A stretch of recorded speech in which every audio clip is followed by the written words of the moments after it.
நிலையான புகழுக்குரிய தூய்மை மிகு நற்கருணைக்கு எல்லா காலமும் ஆராதனையும் புகழும் ஆட்சியும் உண்டாக கடவது.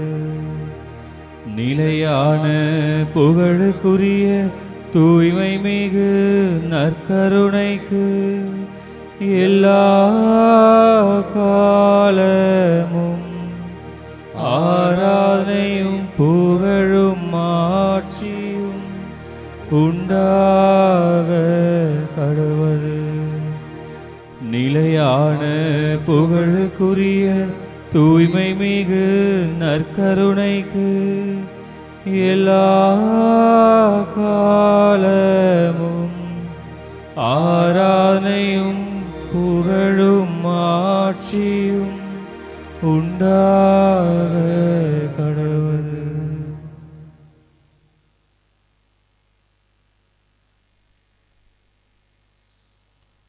ஆண்டவருடைய சந்நிதி நம் வாழ்வின் நிம்மதி. ஆண்டவர் இயேசு கிறிஸ்துவினுடைய இந்த உயிருள்ள நற்கருணை பிரசன்னத்திலிருந்து அன்பை பெற்றுக்கொள்ளுங்கள். இரக்கத்தில் வாழுங்கள். அவருடைய மன்னிப்பு உங்கள் மேல் எழுவதாக. அவர் தருகின்ற ஆசீர்வாதம் உங்கள் ஒவ்வொருவரின் மீதும் ஒளிர்வதாக. அவர் பொழிகின்ற அருள் உங்களுடைய குடும்பத்தை நிரப்புவதாக. அவர் தருகின்ற பாதுகாப்பு இவ்வாரம் முழுவதும் உங்களை புடைசூழ்ந்து பாதுகாப்பதாக. ஆண்டவர் உம்மை சிறகின் நிழலில் வைத்து இவ்வாரம் முழுவதையும் வழிநடத்தி காப்பாராக. திருப்பாடல் 117. பிற இனத்தாரே, நீங்கள் அனைவரும் ஆண்டவரை போற்றுங்கள். மக்களினத்தாரே, நீங்கள் அனைவரும் அவரை புகழுங்கள். ஆண்டவரை போற்றுவதும் அவரை புகழ்வதும் தகுதியானதும் நீதியானதும் ஆகும். பிரியமானவர்களே, இந்த வெள்ளிக்கிழமை ஆராதனை அவரை புகழ்கின்ற ஆராதனை, அவரை போற்றி ஆராதித்து துதிக்கின்ற ஆராதனை, அவரை மகிமைப்படுத்துகின்ற ஆராதனை. அதன் வழியாய் ஏராளமான நன்மைகளை, கொடைகளை, ஆசீர்வாதங்களை நாம் பெற்றுக்கொள்ளுகிற ஆராதனை. ஏனெனில் ஆண்டவர் நமக்கு காட்டும் மாறாத அன்பு மிக பெரிது என்கிறது திருப்பாடல் 117 2வது இறைவார்த்தை. அவரது உண்மை என்றென்றும் நிலைத்துள்ளது என்று சொல்லி ஆண்டவர் வாக்கு மாறாதவர் என்பதை மீண்டும் மீண்டுமாய் நமக்கு தெளிவுபடுத்தி நம்முடைய வாழ்வில் அவருடைய திருவுளம் நிறைவேறுகிறது, அவருடைய சித்தம் வெளிப்படுகிறது, அவருடைய வாக்குத்தத்தம் நம் ஒவ்வொருவரின் மீதும் ஒளிர்கிறது. எனவே தூய ஆவியானவருடைய இந்த பாடலின் வழியாக ஆண்டவருடைய வல்லமையை வேண்டி செபிப்போம்.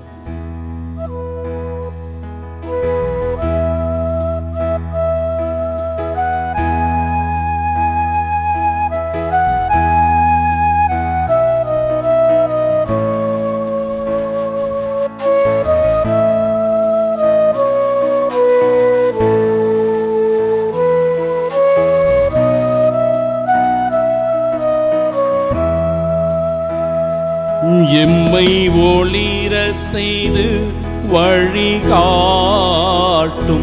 பொது வலுவூட்டி எம்மை தேற்றும் என் கடமை என்னவென்று காட்டும் அதை கருத்தால் புரிந்திட தூண்டும்.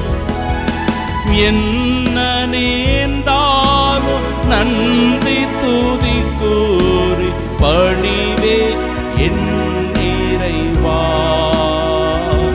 உந்தன் திருவோல படி எம்மை நடத்தும் ஓ பரிசுத்த ஆவியே, என் ஆன்மாவின் ஆன்மாவே,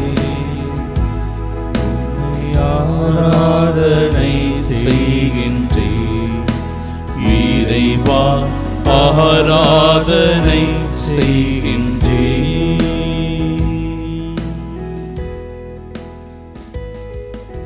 பிரியமானவர்களே, இந்த ஆராதனைக்காக நாம் தேர்ந்து கொண்டு தியானிக்க போகிற பகுதி 1 சாமுவேல் புத்தகம் 3வது அதிகாரத்தில் வருகின்ற சாமுவேலின் அழைப்பு.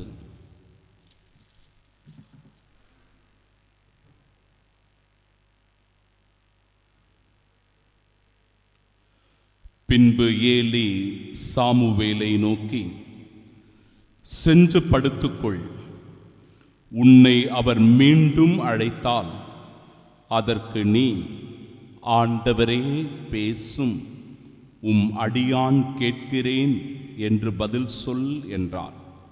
சாமுவேலும் தன் இடத்திற்கு சென்று படுத்துக்கொண்டான். அப்பொழுது ஆண்டவர் வந்து நின்று, சாமுவேல் சாமுவேல் என்று முன்பு போல் அழைத்தார். அதற்கு சாமுவேல், பேசும், உம் அடியான் கேட்கிறேன் என்று மறுமொழி கூறினான். ஆண்டவரின் அருள்வாக்கு. இறைவா உமக்கு நன்றி. அன்பிற்கு பிரியமுள்ள சகோதர சகோதரிகளே, ஆண்டவர் பெயர் சொல்லி சாமுவேலை அழைக்கின்றார். ஒரு முறை அல்ல, இருமுறை அல்ல, மீண்டும் மீண்டும் அவரை அழைப்பதை பார்க்கிறோம். அவன் இளைஞனாக இருந்தபோது, சிறுவனாக அவன் இருந்தபோது கூட கடவுளால் தேர்ந்து கொள்ளப்பட்டவனாக சாமுவேல் இருக்கிறான்.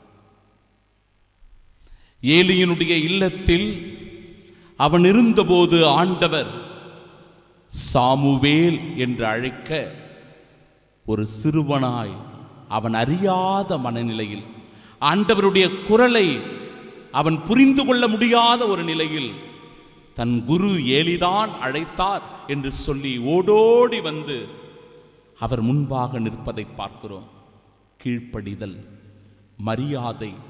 அன்பு சகோதர சகோதரிகளே, நம் குரு, நம் எஜமான், நம் ஆசிரியர், நம் போதகர், நம் வழிகாட்டி, நம் பாதுகாப்பாளர், நம் மீட்பர், நம் மெசியா, நம் இறைமகன், நம் ஆண்டவர் இயேசு கிறிஸ்துவின் மீது மிகுந்த மதிப்பும் மரியாதையும் வைத்திருக்கிற நாம் அவருடைய குரலுக்கு செவிசாய்க்கின்ற சிறந்த ஆடுகளாக இருக்க வேண்டும். அவருடைய கட்டளைகளையும் நியமங்களையும் ஏற்று கடைபிடிக்கிற மக்களாக இருக்க வேண்டும். விசுவாசத்திலிருந்து ஒருபோதும் நாம் தவறி போகக்கூடாது. பிரியமானவர்களே, அவர் மீது கொண்டிருக்கிற நம்பிக்கையிலிருந்து ஒருபோதும் நாம் விலகி போகக்கூடாது. எப்படி சாமுவேல் ஓடோடி சென்று ஏலியின் முன்பாக ஒரு முறை அல்ல, இருமுறை அல்ல, மும்முறை அல்ல, மீண்டும் மீண்டுமாய் ஓடிப்போய் நின்று, இதோ அடியேன், இதோ அடியேன் என்று சொல்லி மீண்டும் மீண்டுமாய் தன் உடனிருப்பை வெளிப்படுத்தினாரோ, ஆண்டவருடைய குரலுக்கு செவி கொடுக்க, திருப்பலிக்கு ஒவ்வொரு முறையும் ஓடோடி வந்து, ஆண்டவரே பேசும், உம் அடியான் கேட்கிறேன் என்று சொல்லி சாமுவேலை போல அமர வேண்டும். தியானத்தில் அமர வேண்டும், ஆண்டவர் முன்பாக அமர வேண்டும், நற்கருணை பிரசன்னத்தில் அமர வேண்டும். அவரோடு இணைந்திருக்கிற ஒவ்வொரு நொடி பொழுதும், மகனே மகளே உனக்கு ஆசீர்வாதம்.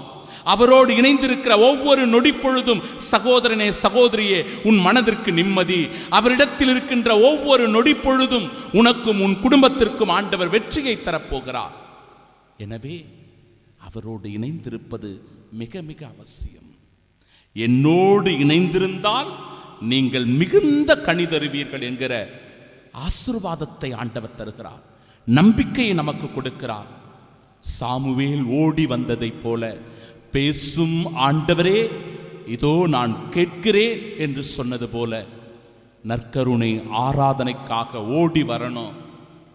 நற்கருணை ஆராதனையில் அமர்ந்து தியானிக்கணும். திருப்பலியில் முழுமையாய் பங்கெடுக்கணும். குடும்ப ஜபத்தை இணைந்து சொல்லி ஆண்டவருடைய பிரசன்னத்தில் இணைந்திருக்கணும். திரு ஜபமாலைகளை அனுதினமும் ஜபித்து ஒப்பு கொடுக்க வேண்டும். புனித சாமுவேலுக்கு இதோ ஆண்டவர் அந்த சாமுவேலுக்கு தந்த ஆசீர்வாதத்தை இன்றைக்கு நமக்கும் நம் குடும்பத்திற்கும் தருகிறார். இந்த உணர்வோடு பங்கெடுப்போம்.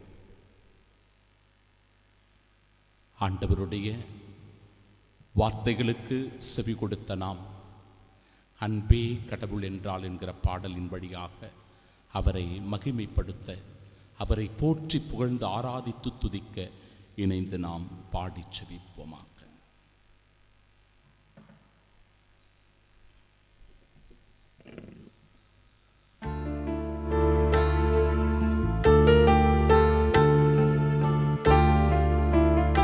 இந்த உலகத்தில் அன்பிற்கு ஈடு இணை இல்லை. அன்பை விட ஆழமான ஒரு உறவு இல்லை, ஒரு உறவின் வெளிப்பாடு இல்லை. அன்பே எல்லாவற்றிலும் சிறந்தது, அன்பே புனிதமானது. அந்த அன்புதான் நம்மையும் நம் குடும்பத்தையும் கிறிஸ்துவோடு இணைக்கிறது. இந்த நற்கருணையின் வழியாக ஒரு பந்தத்தை உருவாக்குகிறது. அன்பே நம் சகோதர சகோதரிகளிடத்தில் ஒற்றுமையோடு சமாதானத்தோடு நடந்து கொள்வதற்கு துணையாக இருக்கிறது.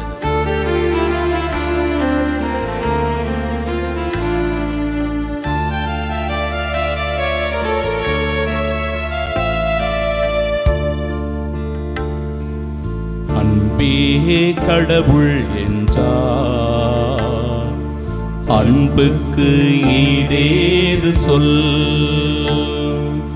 அன்பே இன்பம் என்றார், அன்புக்கு விலையேது சொல். அன்பே கடவுள் என்றார், அன்புக்கு ஈடேது சொல். அன்புக்காக இயங்குகிற உள்ளங்கள். கணவன் மனைவியிடையே அன்பில்லாத ஒரு நிலை இருக்கலாம். இதோ என் கணவன் என்னை அன்பு செய்வதில்லையே, என் மனைவி என்னை நேசிக்க தவறிவிட்டாலே, எங்கள் ஒருவருக்கு ஒருவர் ஒற்றுமை இல்லாமல் போய்விட்டது, சமாதானம் எங்களுக்குள்ள இல்லையே. ஒவ்வொரு முறையும் மோதல்களும் பிரச்சனைகளும் சலசலப்புகளும் குழப்பங்களும் சந்தேகங்களும் அதிகரித்துக் கொண்டே இருக்கிறது. ஆண்டவரே, என் உறவில் ஏற்பட்டிருக்கிற இந்த விரிசல்கள், என் உறவில் ஏற்பட்டிருக்கிற இந்த காயங்கள், என் உறவில் ஏற்பட்டிருக்கிற இந்த வலிகளுக்கு நீரே மருந்து அப்பா.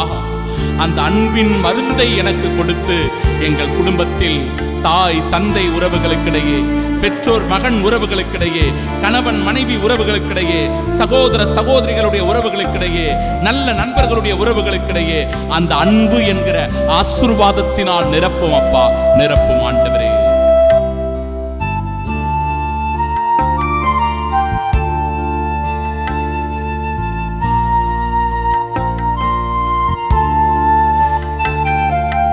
மன்னோர்கள் மொழி பேசினும் அன்புக்கு ஈடாகுமா? மன்னோர்கள் மொழி பேசினும் அன்புக்கு ஈடாகுமா? விண்ணோர்கள் மொழி பேசினும் அன்புக்கு ஈடாகுமா?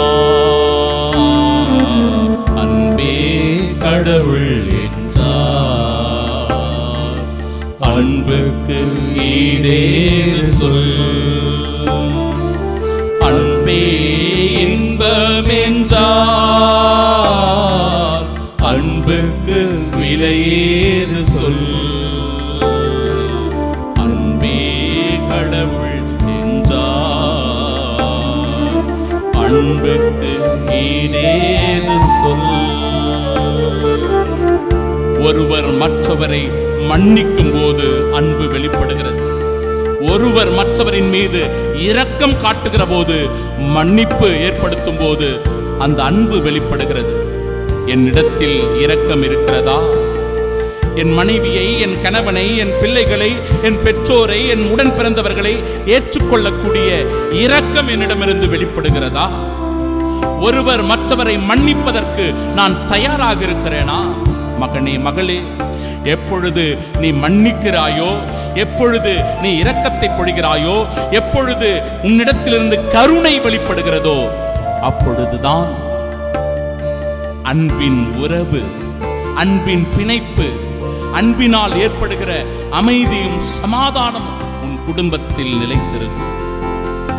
உன் காயங்களுக்கு மருந்தாக அன்பு நிலைத்திருக்கும். உன் வேதனைகளை தருக்கின்ற ஆசீர்வாதமாய் அன்பு உன்னில் ஊற்றெடுக்கும். உன் குடும்பத்தில் சமாதானத்தையும் ஒற்றுமையும் தருகிற ஆணிவேராய் அன்பு நிலைத்து நிற்கும். எனவே இதோ இறை வார்த்தையை தியானித்து சாமுவேலை போல அந்த அழைப்பிற்கு செவி கொடுக்கிற நாம் இன்றைக்கு ஆண்டவர் தருகிற அழைப்பு, ஒருவர் மற்றவரை மன்னி, ஒருவர் மற்றவரின் மீது இரக்கத்தை காண்பி, ஒருவர் மற்றவரின் மீது அன்பை செலுத்து. இதோ உன் குடும்பத்திற்கு சமாதானமும் அமைதியும் ஆசீர்வாதமும் உண்டாகட்டும் என்று சொல்லி ஆண்டவர் ஆசீர்வதிக்கிறார். ஜெபிப்போம்.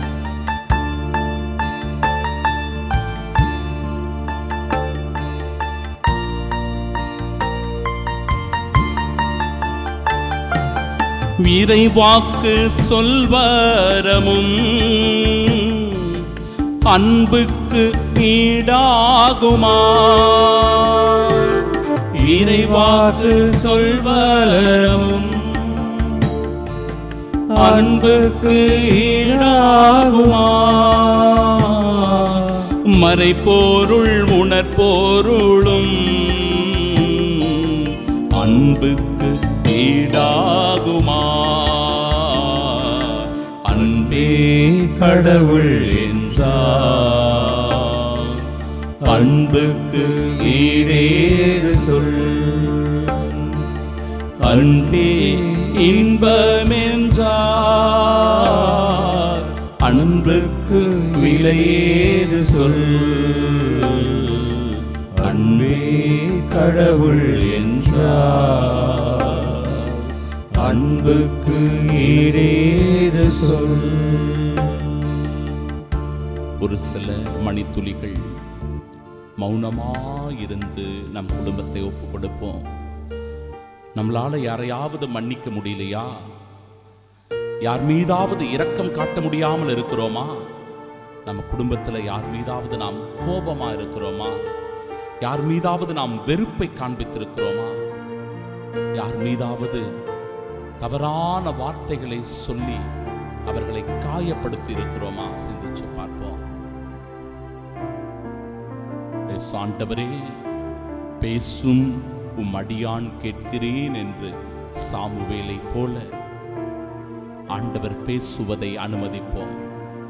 ஆண்டவர் நம் உள்ளத்திலிருந்து செயலாற்றுவதை அனுபவிப்போம். அவருடைய குரல் நம் உள்ளத்தில் இதயத்தில் ஒலிப்பதை அனுபவிப்போம். இயேசு ஆண்டவருடைய அந்த உயிருள்ள வார்த்தைகள், மகனே மகளே உன் மனைவியை மன்னி, மகனே மகளே இன்று உன் கணவனை மன்னி, உன் பிள்ளைகளை மன்னித்து விடு. உன் பெற்றோர்கள் உனக்கு எதிராக துரோகம் செய்திருந்தால் அவர்களை மன்னித்து விடு. உன் இரக்கத்தினால் உன் நண்பனுக்கு மீண்டும் ஒரு வாய்ப்பை கொடு. உன் இரக்கத்தினால் மீண்டும் ஒரு வாய்ப்பை உன் எதிரிக்கு கொடு. மன்னிக்கின்ற தெய்வம் நம் முன்னிலையில் இருக்கிறார். ஒப்புக் கொடுப்போம்.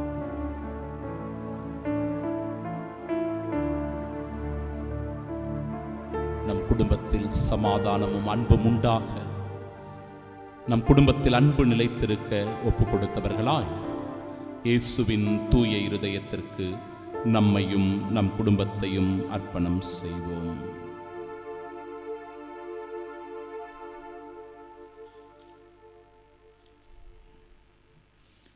இயேசுவின் திரு இருதயமே, எங்கள் குடும்பங்களை உமக்கு அர்ப்பணிக்கின்றோம், நன்றி கூறுகின்றோம். எங்களை ஆசிர்வதியும்.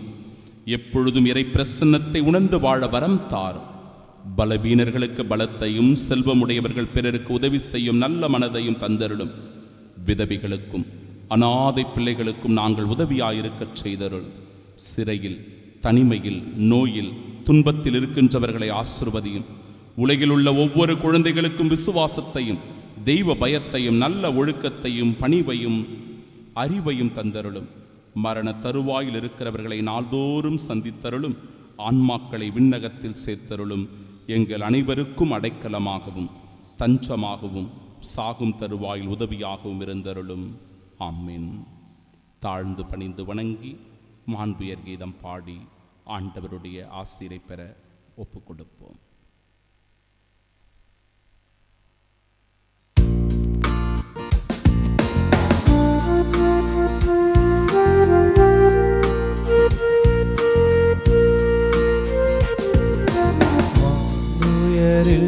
வரும் சாதனங்கள் தாழ்ந்து பணிந்து ஆராதிப்போம்.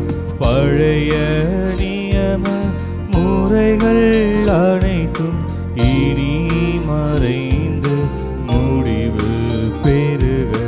புதிய நியம முறைகள் வருக. புலன்களாலே மனிதனிதனை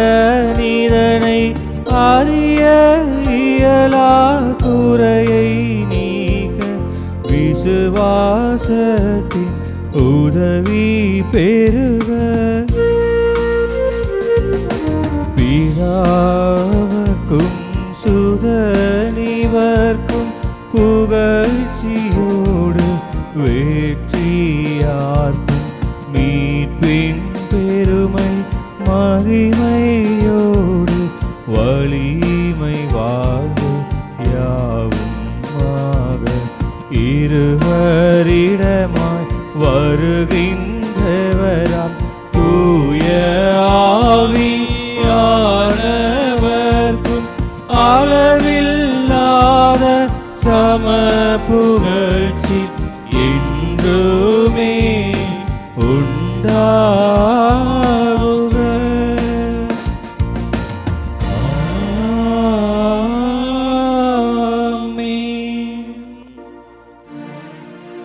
மன்றாடுவோமாக.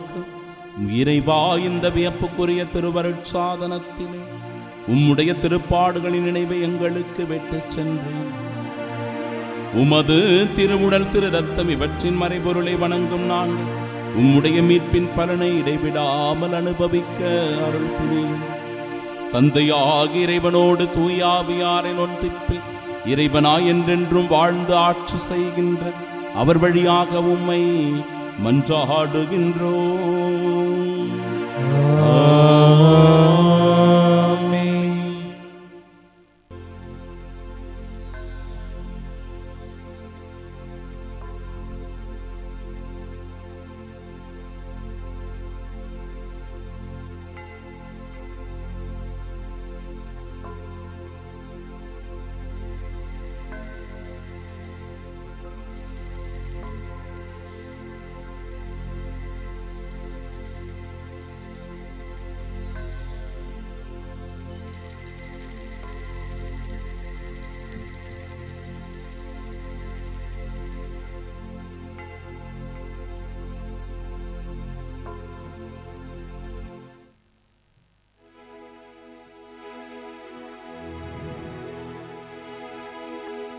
நிலையான புகழுக்குரிய தூய்மை மிகு நற்கருணைக்கு எல்லா